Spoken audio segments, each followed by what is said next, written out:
You don't talk to Michael Harrington like that. It simply isn't done. He was the titan who had famously dismantled 3 rival corporations in a single fiscal quarter, a man whose portfolio of steel and glass comprised a significant portion of the city's glittering, indifferent skyline. So, when a young waitress at Elysian Glow, the city's most hallowed temple of gastronomy, cut through his venomous tirade with 7 words that seemed to suck the very air from the room, everyone braced for the inevitable explosion. Shout at me again, and this ends. The silence that followed was absolute. Patrons worth a collective $100 billion froze, their forks hovering over plates of seared scallops and truffle risotto. The manager, already halfway across the room, looked as if he'd seen a ghost. Everyone expected the girl to be unceremoniously fired, dragged from the premises, and blacklisted from every service job in the tri-state area. But what the billionaire did next didn't just stun the room. It was the first tremor of an earthquake that would shatter a 5-year-old lie and bring a hidden empire of deceit crashing to the ground. You think you know how this plays out? You are not even close. This is the story of the day a quiet warning became a declaration of war. The light inside Elysian Glow was a carefully curated illusion. It poured in through floor-to-ceiling windows, a soft, buttery daylight that made everyone look younger, richer, and less mortal. The walls were a stark, gallery white, adorned with minimalist art that cost more than the average American home. The silence here wasn't empty. It was a presence, thick with the scent of expensive perfume, old leather, and the unspoken power of generational wealth. It was a silence designed to make a single raised voice sound like a sacrilege. Today, that sacrilege was being committed by Michael Harrington. Catherine Lancaster smoothed the front of her crisp black apron, her fingers betraying a slight tremor she hoped no one could see. She'd been at Elysian Glow for 8 months, a grueling, soul-crushing tenure that was the only thing keeping her afloat. The rent on her shoebox apartment in a less than fashionable part of the city was a constant, looming threat, and the ghost of her past was a debt that no amount of tips could ever repay. The rules of survival here were simple. Be swift, be silent, be invisible. Above all, be deaf to the conversations of the gods who dined at these tables. But Michael Harrington made it impossible to be deaf. He was seated at the prime corner table, a throne of white leather with a panoramic view of the park. Harrington was a man carved from granite and ambition. At 50, his hair was more silver than black, cut with military precision. His eyes, a startlingly cold shade of blue, missed nothing and forgave less. He was handsome in the way a circling hawk is handsome, all predatory grace and lethal intent. Across from him sat a man in his late 60s, a man whose face was a road map of anxiety. He was sweating through his bespoke suit, dabbing at his brow with a silk pocket square. "I don't pay you for excuses, Lawrence." Harrington's voice was a low growl, but it carried across the pristine white room like a crack of thunder. He slammed a leather-bound folio onto the table, making the delicate water glasses tremble. "I paid you to make the Lancaster problem disappear. 5 years ago. I paid you to bury his name so deep no one would ever speak it again. And now I'm hearing whispers. Whispers about an estate audit, about a daughter who's suddenly asking questions." Catherine's heart hammered against her ribs. Lancaster. Her name. Her father's name. She had taken this job for one reason and one reason only: to get close to Michael Harrington, the man who had been her father's partner, his best friend, and, ultimately, his destroyer. For 5 years, the official story was that Richard Lancaster had been a fraud, a brilliant but reckless man who embezzled millions before his tragic, solitary death. Harrington had been the one to uncover the betrayal, casting himself as the wronged partner who had to clean up the mess. Catherine knew it was a lie. Her father had been the most honest man she'd ever known. She moved toward the table, the heavy silver water pitcher in her hand, feeling like a lead weight. Her job was to refill their glasses, to perform the silent ballet of service. She waited for a pause in Harrington's tirade, a moment to slip in and out unnoticed. The man was a sentimental fool, Harrington continued, his voice dripping with contempt. He cared more about his collection of dusty old paintings and his precious daughter than he did about the bottom line. He was a weakness in the foundation of the company, Lawrence, and I cut him out. I saved us. Don't you ever forget that. That was it. The snap was not loud. It was a quiet, cold fury that solidified in her veins. Hearing him desecrate her father's memory, in this place, after everything she had lost, it was a violation she could not endure. She stepped forward into the blast radius. "More water, Mr. Harrington?" she asked, her voice miraculously steady. Harrington's head whipped around. His glacial blue eyes didn't just look at her, they impaled her. He saw an interruption, an insignificant cog in the machine that served his needs. "Did I ask for water?" He spat, the venom in his tone making the man opposite him flinch. "I'm in the middle of a critical discussion about the preservation of a multi-billion-dollar legacy, and you're interrupting to pour tap water. Get away from this table." Catherine didn't move. She held his gaze. "I apologize for the interruption, sir. I thought you might be thirsty." "You thought?"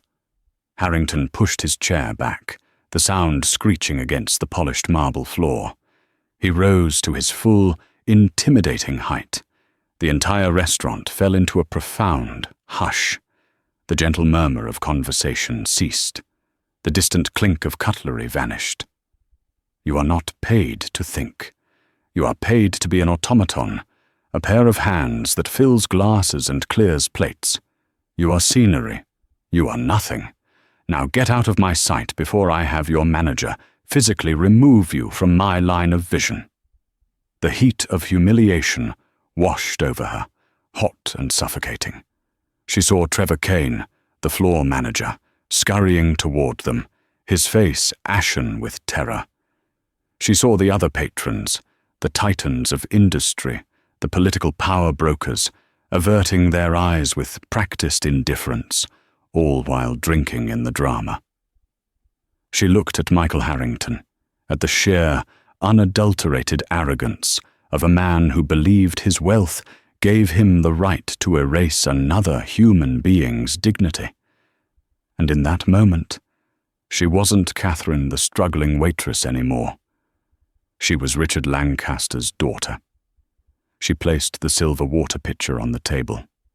She did not slam it, but set it down with a deliberate, resonant thud that echoed the finality of a judge's gavel. She straightened her posture, smoothed her apron, and met his furious gaze with an unnerving calm. "Shout at me again," she said, her voice low but carrying with crystalline clarity through the silent room. "And this ends." Trevor Kane froze 10 feet away, his mouth agape. Lawrence looked like he was witnessing a public suicide. Michael Harrington blinked. Once, twice. The fury in his eyes was momentarily replaced by something entirely unexpected. Utter shock. For the first time all afternoon, the great Michael Harrington was speechless. "Excuse me," he finally managed to say, the word a low, dangerous whisper. "You heard me," Catherine replied, her voice gaining strength. "I am serving your table, Mr. Harrington. I am not a part of your business deal, and I am not your emotional collateral. I don't care if you own this building or the entire city block it stands on.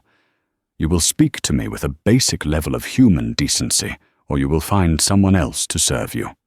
Trevor finally reached them, breathless and panicked. "Mr. Harrington, I am so profoundly sorry. She's new. Catherine, you are fired. Leave the floor this instant." He reached for her arm, but Harrington raised a hand, a gesture that stopped the manager in his tracks as effectively as a brick wall. "Stop!" Harrington commanded. He wasn't looking at Trevor. His eyes were still locked on Catherine, but the rage was gone. It had been replaced by a sharp, analytical curiosity, as if he were trying to solve a complex puzzle he hadn't known existed. He was studying her features, her defiance, the unwavering set of her jaw. "You're giving me an ultimatum?" he asked, his voice soft, almost conversational. "A waitress is issuing a warning to Michael Harrington?" "I'm issuing a warning to a man who seems to have forgotten that the people who serve his food are people," she retorted, her heart now a frantic drum against her ribs. She knew this was the end of her job. She knew rent was due next week. But in that moment, a sense of liberation, fierce and exhilarating, washed over her. Harrington stared at her for a long, unnerving 5 seconds. The corner of his mouth twitched. Then, a slow, unreadable smile spread across his face. It wasn't a kind smile. It was the smile of a predator that has just discovered a new, fascinating species. He turned his gaze to the terrified man opposite him. "Lawrence, get out." Lawrence blinked, confused. "Michael, Get out," Harrington repeated, his voice flat and final. "You're fired. You sat there for 20 minutes and let me eviscerate the memory of a man you claimed to respect. You don't have the spine for what's coming next. This young woman showed more courage in 30 seconds than you have in 30 years. "But the audit," Lawrence stammered, scrambling to his feet. "Leave," Harrington barked. Lawrence gathered his folio and practically fled the restaurant, a ghost exorcised from the feast.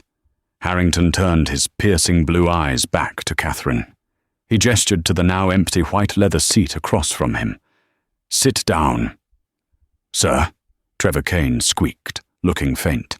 "I said sit down," Harrington commanded, his gaze never leaving Catherine's. "Trevor, bring another place setting. The lady will be joining me for lunch." Catherine hesitated for a heartbeat. Then, with a defiant lift of her chin, she sat.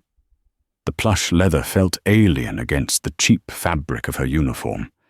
She could feel the stares of every person in the room, a palpable weight on her back. At the next table, a well-known senator was whispering furiously to his wife. Trevor, his hands trembling, placed a new set of silverware and a crystal glass in front of Catherine.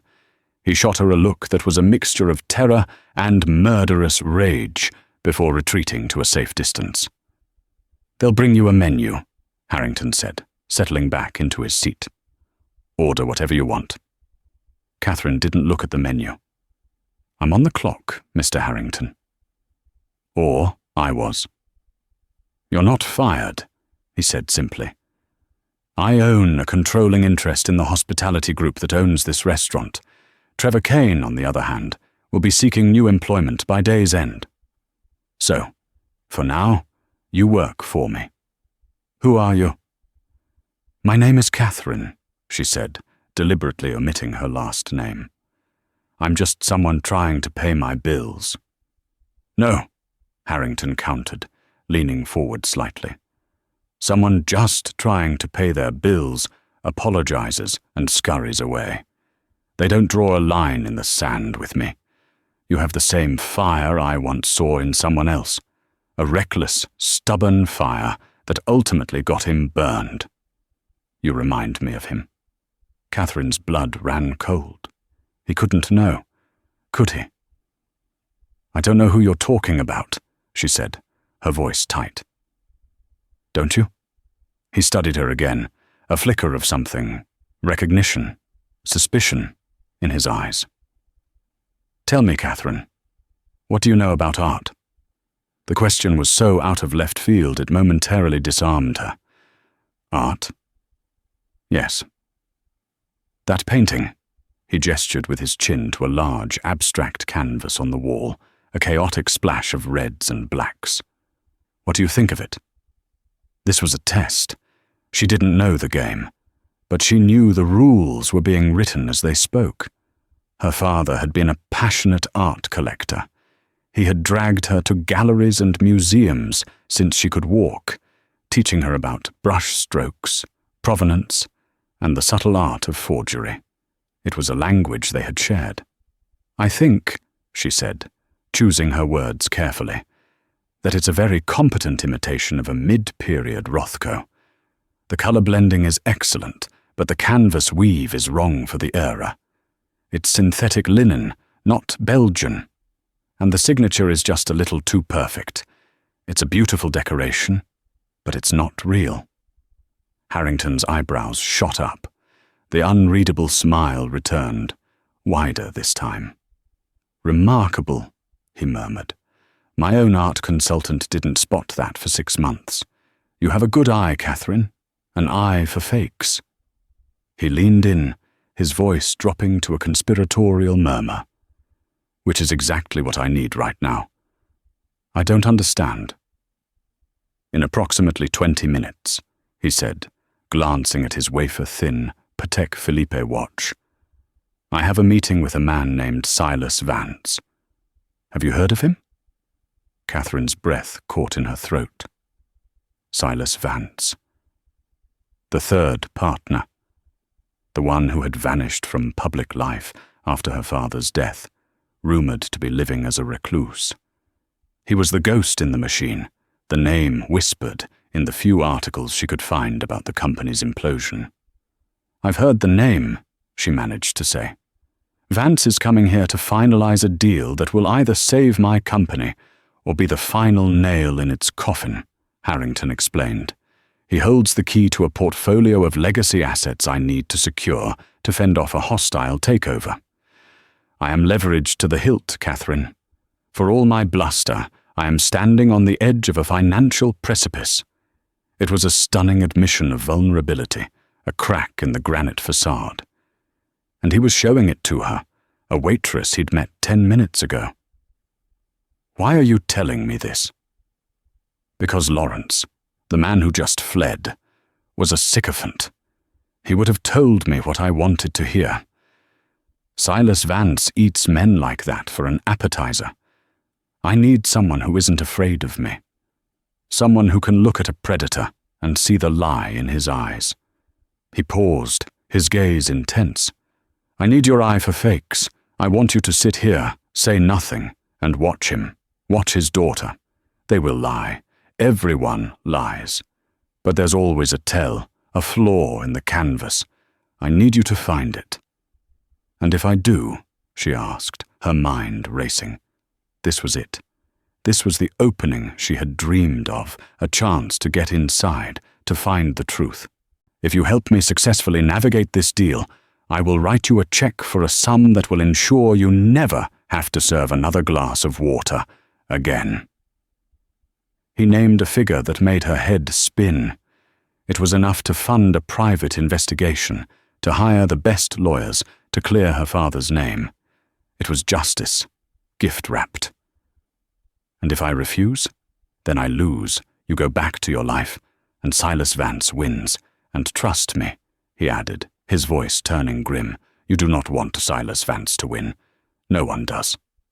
She thought of her father, of the whispers and accusations that had tarnished his memory. She had come here seeking a weapon to use against Michael Harrington. And now, he was not only handing her one, but inviting her to sit at his war table. It was a dangerous, intoxicating irony. She could help him, take the money, and use it to destroy him later. Or she could sabotage the meeting and watch both him and Silas Vance go down in flames. She looked at the empty chair where her father's accuser had sat, and then at the powerful, complicated man who now sat in his place, a man who recognized her father's fire in her eyes. "All right, Mr. Harrington," Catherine said, picking up her water glass. "I'll do it." "Good," he said. Just then, the grand entrance doors of Elysian Glow swung open. The ambient temperature of the room seemed to drop by several degrees. Two imposing figures in dark suits stepped inside, flanking a frail, elderly man being pushed in a wheelchair by a striking woman in a blood-red dress. The woman's beauty was as severe and cold as a shard of ice, and her eyes held the flat, emotionless calm of a trained killer. "Showtime," Harrington whispered, his attention fixed on the approaching party. "Don't let me down, Catherine." Catherine watched the procession. Silas Vance, the man who held the key to her past and her future, was wheeled toward them. She took a slow sip of water. It felt cold and heavy in her stomach. "I won't let you down, Mr. Harrington," she thought, her gaze hardening as she looked at the approaching villains. "I'm going to find the truth, and the truth is going to burn you all to the ground." The arrival of Silas Vance was less an entrance and more a contamination. A hush fell over Elysian Glow, but it was different from the one Michael Harrington had commanded. His had been born of fear and awe. This was the silence of dread. Silas Vance, the so-called Spectre of Wall Street, had not been seen in public for 5 years. Rumors swirled that he was on his deathbed, a frail King Lear ruling his financial empire from a climate-controlled penthouse. Seeing him in the flesh was like watching a myth materialize, and the myth looked disturbingly fragile. He was a skeletal figure swimming in a flawlessly tailored suit, his skin the color and texture of ancient parchment. Dark, oversized sunglasses concealed his eyes, and his head was lolled slightly to one side. His hands, spotted with age, lay limp in his lap. The woman in red, who moved with the fluid, deadly grace of a panther, expertly maneuvered the wheelchair to the head of the table. She locked the wheels with a soft click. "Michael," she said, her voice a low, melodic purr that did nothing to warm its icy core. "It's been too long." She didn't so much as glance at Catherine, dismissing her as part of the restaurant's decor. "Isabella," Harrington acknowledged, his tone carefully neutral, though Catherine saw a muscle twitch in his jaw. "I'm surprised your father felt the need to come in person. I thought he only communicated through proxies and lawyers these days." "My father goes where he is needed," Isabella Vance replied, taking the seat opposite Catherine. "And you, Michael, are very much in need." She placed a slim, crimson leather briefcase on the table and opened it. "Shall we dispense with the pleasantries? You want the Lancaster legacy portfolio. Without those assets to shore up your capital reserves, your creditors at Sterling Thorne will initiate a margin call on Monday morning. Your company will be carved up and sold for parts by Tuesday. Is that an accurate summary? You've omitted the part where those assets are intrinsically tied to Harrington Industries' infrastructure," Michael countered smoothly, leaning back in his chair. "Without my network to liquidate them, that portfolio is nothing but a collection of illiquid, antiquated holdings. It's a treasure chest with no key. I am the key, Isabella." "We have other locksmiths," she retorted. "The Japanese are interested. So are the Saudis. The Committee on Foreign Investment would block that sale in a heartbeat, and you know it," Michael shot back. "I'm your only viable buyer. Let's stop dancing." Catherine remained perfectly still, a silent observer at a high-stakes poker game. She watched Isabella, with her cold beauty and perfectly manicured nails. But her focus was on the old man. Silas Vance, the man who, along with Harrington, had built an empire on her father's work and then erased him from the story. A wave of pure, hot hatred rose in her throat, so intense it almost made her choke. She forced it down, channeling it into focus. "Find the fake," Harrington had said. She started with Silas's clothes. The suit was immaculate, likely Xenia. The shoes, barely visible, were hand-stitched leather. Everything about him screamed quiet, astronomical wealth. But it was all just presentation. A costume. Her eyes drifted to his hands, lying motionless in his lap. They were meant to look weak, atrophied. But there was no tremor, no sign of the Parkinson's the rumors hinted at. They were simply still. Too still. "Our offer is on the table," Harrington said, his voice firm. "A controlling stake for a price that reflects current market value, fair and direct." Isabella laughed, a short, sharp sound, devoid of humor. "Fair? Michael, you are in no position to speak of fairness. You are drowning. We are the only lifeboat in the ocean. The price is non-negotiable." She slid a single sheet of paper across the table. "And we will be taking a 70% controlling interest in the merged entity." 70% is an insult," Harrington snapped, his composure finally cracking. "That's not a merger, that's an annexation. It would make me a glorified employee in my own company. The board would never approve it." "Your board will approve whatever you tell them to," Isabella said coolly, "because the alternative is bankruptcy. Those are our terms. You have 5 minutes to accept." A heavy, suffocating silence descended on the table. Harrington's face was a mask of fury and desperation. He looked at Catherine, his eyes pleading. "Help me!" they screamed. "Give me something." This was her moment, the moment of choice. She could lie. She could tell him they looked confident, that their position was unshakable. He would fold, accept the ruinous deal, and his empire would slowly be devoured by the Vances. It would be a fitting revenge.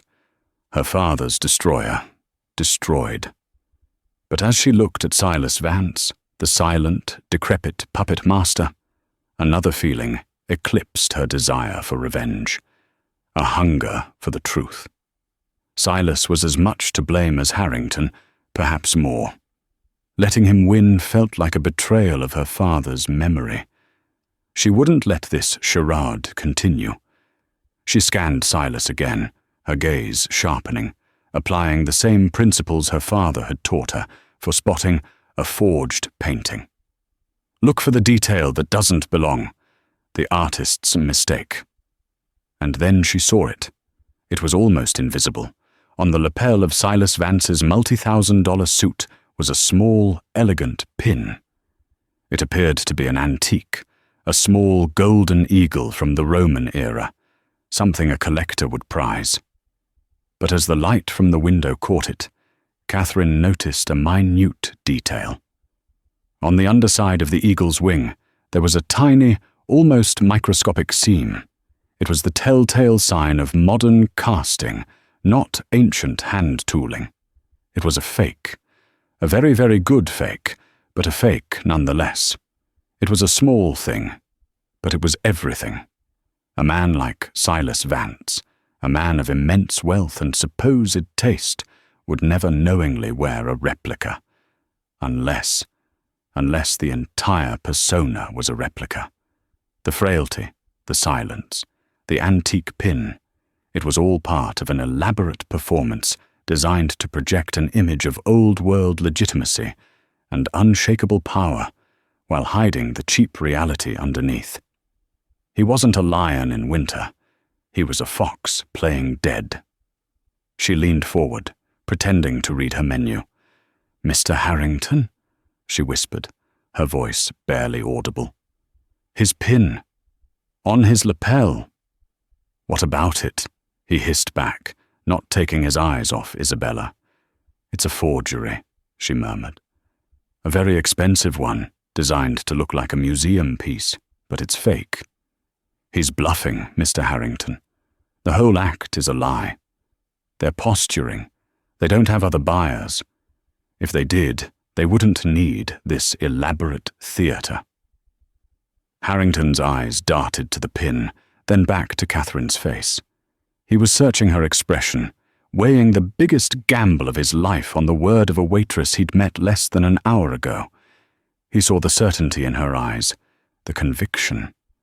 It was the same look of defiant certainty her father used to have. "Are you sure?" he whispered. This was it. The point of no return. Revenge or truth. "I've never been more sure of anything in my life," she said, her voice firm. "He's a fake. Crush him." A slow, wolfish grin spread across Michael Harrington's face. The desperation vanished from his eyes, replaced by the cold fire of a predator who has just caught the scent of blood. He leaned back and steepled his fingers. "No," he said, his voice calm and resonant. Isabella blinked. "Excuse me?" "I said no," Michael repeated.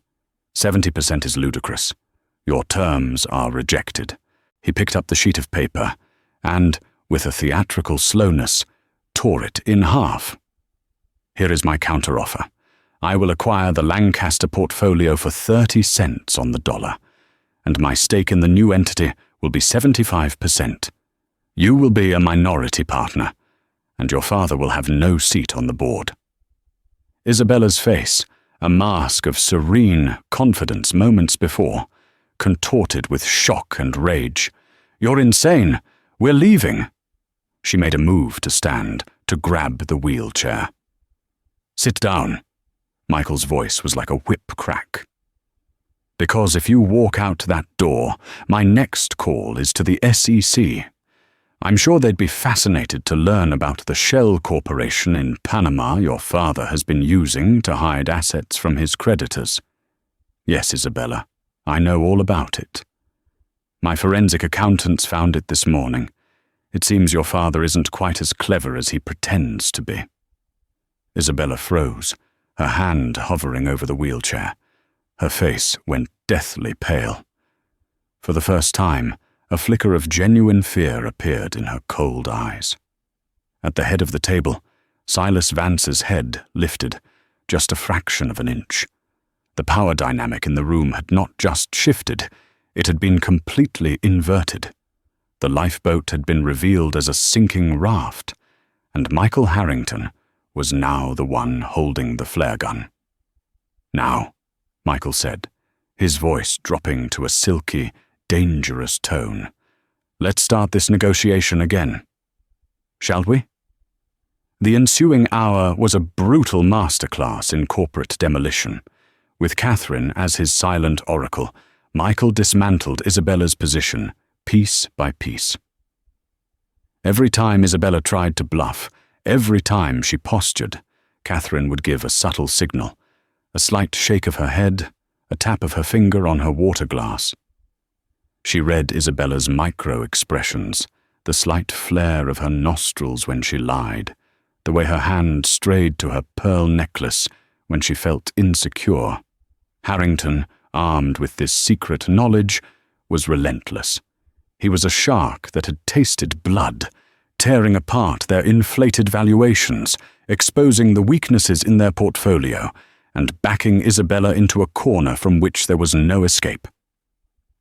Finally, broken and defeated, Isabella threw her pen onto the table. "Fine," she whispered, the word tasting like ash in her mouth. "Fine. Your terms. We'll have the lawyers draw up the papers." A long, shuddering breath of relief escaped Michael. He looked at Catherine, and for the first time, his expression was one of pure, unadulterated gratitude, a silent acknowledgement that she had just pulled him back from the abyss. "We did it," he mouthed, the words a fragile testament to the impossible alliance forged in the crucible of that afternoon. As lawyers, summoned like genies from the restaurant's private rooms, materialized to spread documents across the table, the suffocating tension in the room began to fracture. The war was over. The victory was his. "There is one final clarification." The voice was a dry, rasping croak, like stones grinding together in a tomb. It was a voice that had not been used in a long, long time, a sound so alien to the room's opulent acoustics that it seemed to tear a hole in the fabric of reality. Everyone froze. The lawyers paused, their pens hovering over signature lines. All heads turned to the man in the wheelchair. Silas Vance had taken off his dark sunglasses. His eyes were not the cloudy, vacant orbs of a senile old man. They were a pale, milky blue, but sharp and shockingly intelligent, glittering with a cold, reptilian cunning that had been hibernating, not extinguished. He was looking directly at Michael, but his focus felt wider, encompassing the entire table, the entire history that had led them to this moment. "Silas," Michael said, his voice a low warning, the triumph of moments before already curdling into caution. "The terms are agreed upon. This is the part where you sign." "Oh, I will sign," Silas rasped, his lips pulling back from his teeth in a semblance of a smile that held no warmth, only the promise of a final, venomous bite. He slowly lifted a hand that was now disconcertingly steady, and pointed a gnarled, bony finger. It did not point at Michael, nor at the contracts. It pointed directly, unequivocally, at Catherine. "I will sign your deal, Michael. I will give you your empire back from the brink," Silas said, his gaze locking onto her, making her feel pinned, dissected. "But I want her name. I want her to say her name for the room." Catherine's blood turned to ice water. The air in her lungs seemed to solidify into a shard of glass. This was not a random request. This was a targeted strike. Michael laughed, a harsh, incredulous sound that failed to mask the sudden fear in his eyes. "What in God's name are you talking about, Silas? This is Catherine. She's a member of my staff. Her name is not a term of this negotiation. Everything is a term in a negotiation," Silas sneered, his voice gaining a horrifying strength. "I have just lost a significant portion of my life's work. Indulge an old man's curiosity. I want to hear it from her lips. Who was your father, girl?" "This is insane," Michael snapped, moving to stand between them, a reflexive, protective gesture. "The deal is done. Sign the papers or walk away."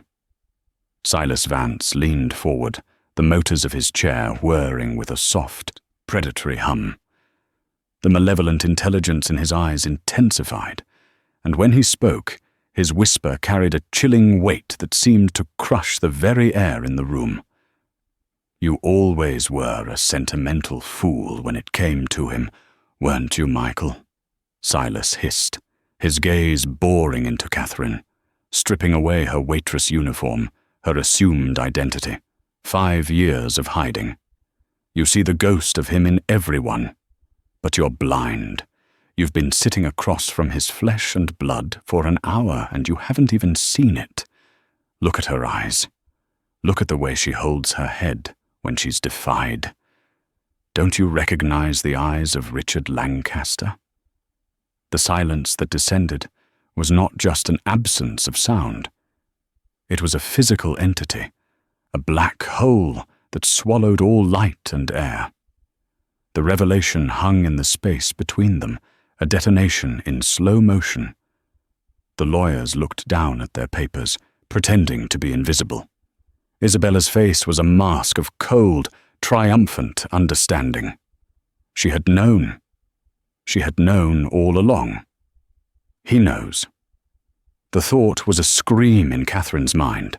Michael turned slowly, his face a canvas of warring emotions. He looked from Silas's cruel, victorious sneer to Catherine's pale, defiant face.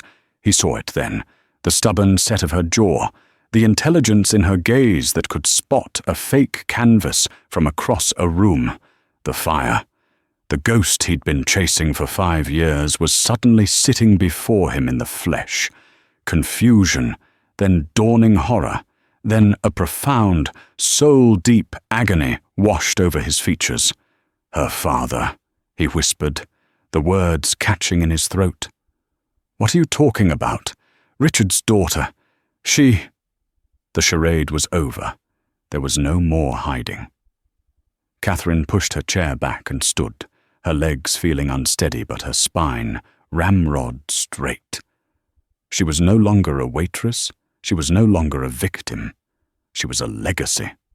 "My name," she said, her voice trembling but clear, ringing with the resonance of a bell in the dead silence, "is Catherine Lancaster. Richard Lancaster was my father." Michael recoiled as if he'd been physically struck. His face went ashen, the color draining away to leave a mask of pure shock. "Lancaster? But that's impossible. The report said you were in Europe, that you wanted nothing to do with the estate, the name." "People tell you a lot of things, Mr. Harrington," she said, her voice laced with the bitterness of 5 years of grief and righteous anger. "Most of them, it seems, are lies." "Well, well," Silas cackled, a dry, hacking sound that echoed the rattling of bones. "A family reunion. How touching." "My final condition, Michael. Before I sign away my leverage, I want to tell the girl a story, a bedtime story about her father. 5 minutes, alone, on the terrace." "Absolutely not," Michael said, his voice a low, resolute growl. The shock on his face was being replaced by a cold, protective fury. He looked at Catherine, and she saw in his eyes not the face of her father's destroyer, but of a man confronting a ghost he thought he had buried. "You would throw away everything for her?" Silas taunted, gesturing to the unsigned papers, the legal salvation of Harrington Industries. "For the daughter of the man you disgraced? The man whose name you personally dragged through the mud?" Michael didn't hesitate. He looked at the contracts, at his life's work, hanging by a single, fragile thread. Then he looked at Catherine, at the eyes of his dead best friend staring back at him, filled with an accusation he had lived with for 5 years. "Yes," Michael said, his voice raw with a conviction that stunned the room. "I would. The deal is off. Get the hell out of my restaurant." He was choosing her. He was choosing to protect the daughter of the man he had supposedly betrayed, choosing it over his entire empire. It was an act of such profound, illogical sacrifice that it shattered the neat, black-and-white narrative Catherine had constructed for herself. The villain of her story was not behaving like a villain. "Wait," Catherine said, her voice cutting through the tension. Every eye in the room turned to her. She looked at Michael, at the man who had just offered to commit financial suicide for her, and a fissure of doubt cracked the foundation of her hatred. Then she looked at Silas Vance, at the predatory gleam in his milky eyes. He wasn't just taunting Michael. He was trying to isolate her. He had a final card to play, a piece of information he wanted to deliver without Michael as a witness. This wasn't about the deal anymore.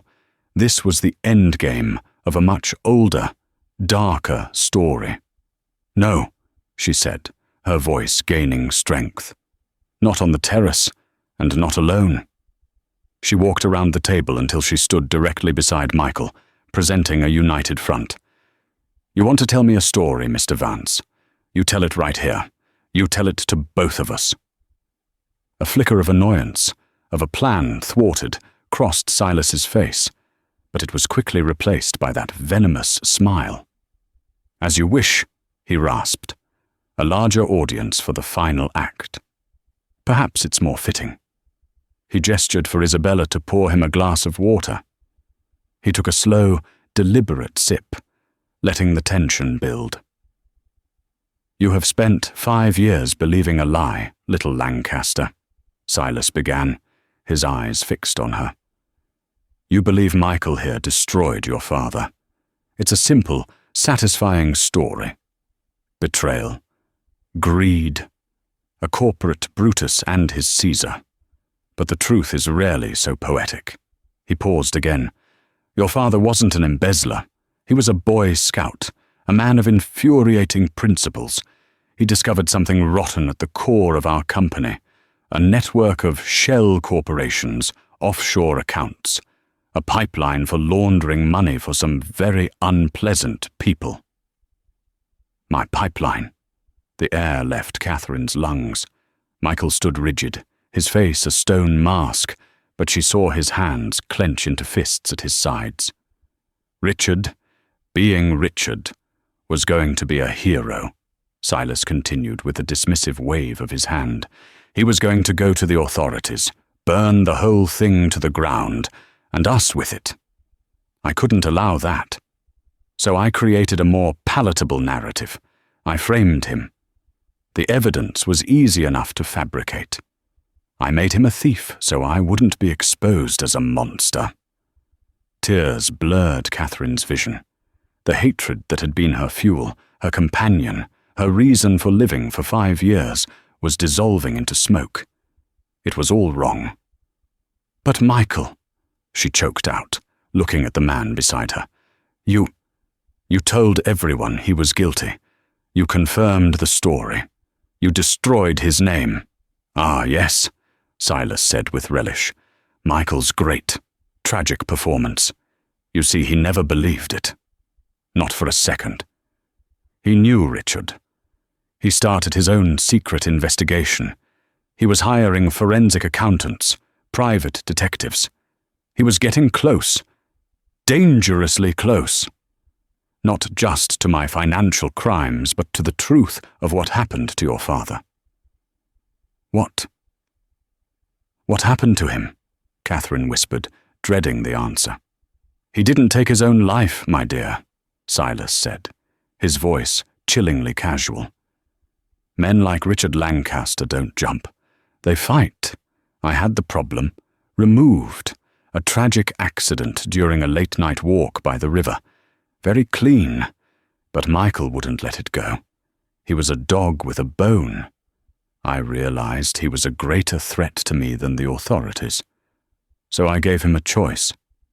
Silas leaned forward, his eyes glittering as he delivered the killing blow. I told him I would make you disappear next. I told him the same people who dealt with your father would find his precious daughter, wherever she was hiding in Europe, and tie up the last loose end. Unless he played his part. Unless he stood up in front of the world and publicly confirmed the lie.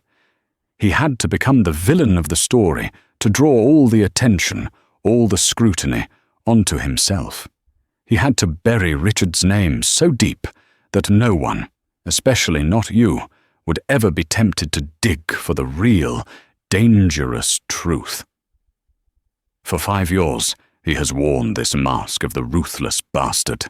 He sacrificed his best friend's memory to keep his daughter alive. The world tilted on its axis and then shattered into 1,000,000 pieces. She looked at Michael, truly looked at him for the first time.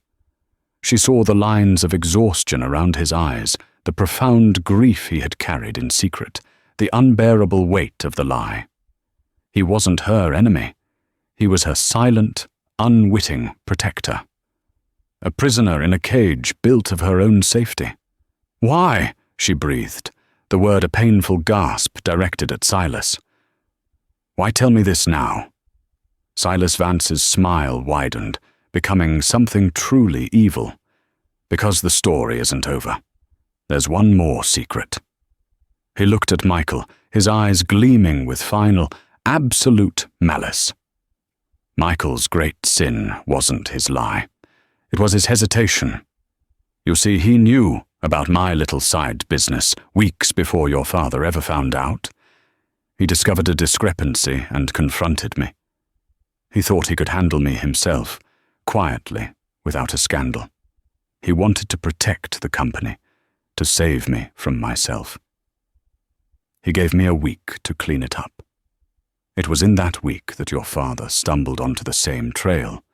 If Michael had gone to the authorities the day he found out, Richard Lancaster would still be alive today. It was a dagger of pure poison, and Silas twisted it with surgical precision. He had not only exonerated Michael of the crime Catherine accused him of, but had simultaneously convicted him of a far greater one in his own heart: the failure to save his friend. Michael flinched as if he'd been shot. The stony facade crumbled, and for a second, Catherine saw 5 years of buried guilt, of self-recrimination, surface in his eyes. It was the truth. She knew it instantly. "Sign the papers, Silas," Michael said, his voice a dead, hollow thing. "With pleasure," the old man rasped. He picked up the pen with his steady hand and scrawled his signature across the documents. He had lost the company, but he had won the war, leaving nothing but scorched earth and poisoned souls in his wake. Isabella, impassive as ever, unlocked his wheelchair and began to push him away. As they passed Catherine, Silas paused. "Your father was a good man," he whispered, a final, cruel twist of the knife. "But in our world, good men are just stones in the road. Remember that." And then they were gone. The silence they left behind was heavier, more profound than any that had come before. It was filled with the ghosts of Richard Lancaster, of a 20-year friendship, of 5 years of lies. The lawyers quietly gathered their papers and vanished, leaving Michael and Catherine alone in the vast, empty restaurant, two strangers bound by a truth more terrible than any lie. She looked at him, the man she had dedicated her life to destroying. The hatred was gone, replaced by a bewildering storm of emotions: shock, grief for a truth she never knew, and a strange, aching pity. "Is it true?" she asked, her voice barely a whisper. "About you knowing?" Before him? He wouldn't look at her. He stared out the vast window at the glittering, indifferent city skyline he had fought so hard to keep. "Yes," he said, the word costing him everything. "I thought I could control him. I thought I could protect the legacy we built. I thought I was wrong. My pride killed him as surely as Silas's orders did." He finally turned to face her, and his eyes were filled with a bleakness that mirrored the abyss outside the window. "I have lived with that every day for 5 years, Catherine. Every single day. The public scorn was nothing. A penance. The real hell was knowing I failed him." The check he had promised her was still on the table, a 7-figure sum written in his bold, decisive hand. It felt like an artifact from another lifetime. Justice, gift-wrapped. But justice was no longer a simple equation. She walked over to the table, picked up the check, and tore it in half, letting the pieces flutter to the floor. "I don't want your money," she said softly. "I don't want anything from you." She turned and walked towards the exit, her footsteps echoing in the cavernous room. She needed air. She needed to be somewhere, anywhere else. "Catherine," he called out, his voice raw. She stopped at the door but didn't turn around. What he did, desecrating Richard's name. "It was my greatest failure," he said. "Let me fix it. Let me clear his name. Let me give him back the legacy he deserved." She stood there for a long moment, her back to him, the weight of the past 5 years pressing down on her. The path of revenge had led her to this desolate place. It was a dead end. Perhaps the only way forward was to build something new from the ruins. "Tomorrow," she said, her voice quiet but firm. "We can talk about his legacy tomorrow." Then she walked out of the restaurant, leaving Michael Harrington alone with his victory, his ghosts, and the devastating silence of the truth. 3 months later, the autumn air was crisp and cool as Catherine stood before her father's grave. The simple granite headstone no longer felt like a monument to a lie. The words carved into it: Richard Lancaster, beloved father, visionary, honest man. Finally felt true. In the weeks following that night at Elysian Glow, Michael had been relentless. He had used the full weight of his newly secured empire, along with the evidence Silas had so arrogantly alluded to orchestrate a quiet but total vindication. News articles were amended, industry whispers were corrected, and the official narrative was rewritten. Richard Lancaster was no longer the embezzler. He was the whistleblower who had died tragically before he could expose a massive criminal conspiracy. Silas Vance, stripped of his assets and facing a sealed indictment, had suffered a convenient and fatal heart attack in his penthouse. His empire and his secrets died with him. Catherine had spent the intervening time adrift. The purpose that had animated her for 5 years was gone, leaving a hollow space in its wake. She had quit her job, moved out of her shoebox apartment, and spent weeks simply walking the city, reacquainting herself with a world that was no longer defined by her quest for vengeance. She visited the galleries her father had loved, seeing the art not as clues or symbols, but simply as things of beauty.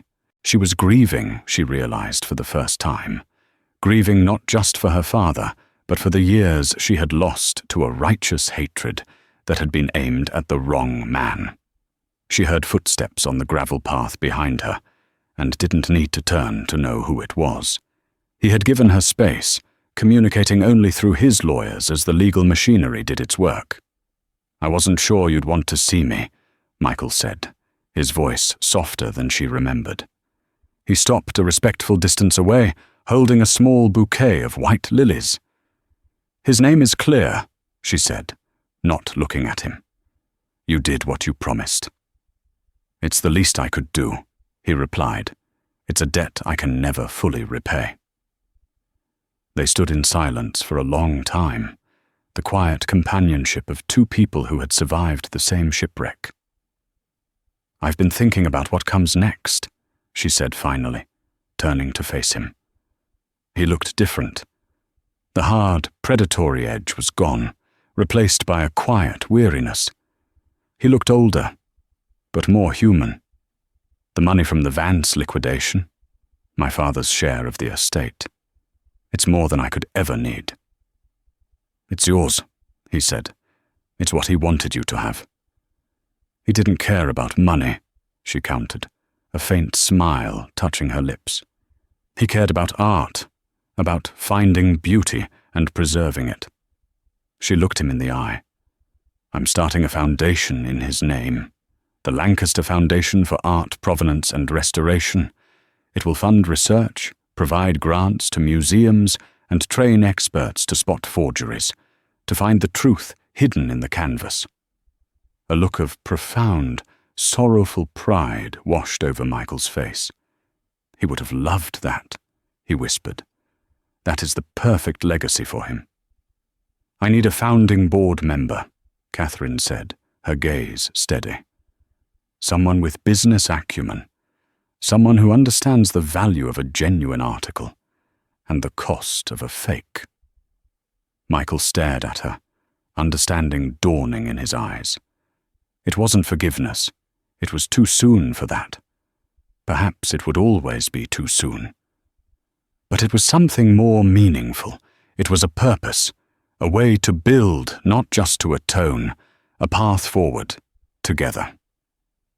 "I don't know if I'm worthy of that, Catherine," he said, his voice thick with emotion. "Neither of us is," she replied. "But that's not the point. The point is to build something that is." He nodded slowly, a silent acceptance of the role she was offering him. He stepped forward and gently placed the lilies at the base of the headstone, his hand brushing against hers for a fleeting second. It wasn't a spark, but a quiet acknowledgement of a shared burden. They turned and walked away from the grave together, down the gravel path and back towards the city. The skyline glittered in the distance, no longer a symbol of indifferent power or deceit, but just a collection of steel and glass, waiting for new stories to be written within it. Theirs was finally over, and a new one, quieter and more complicated, was just beginning.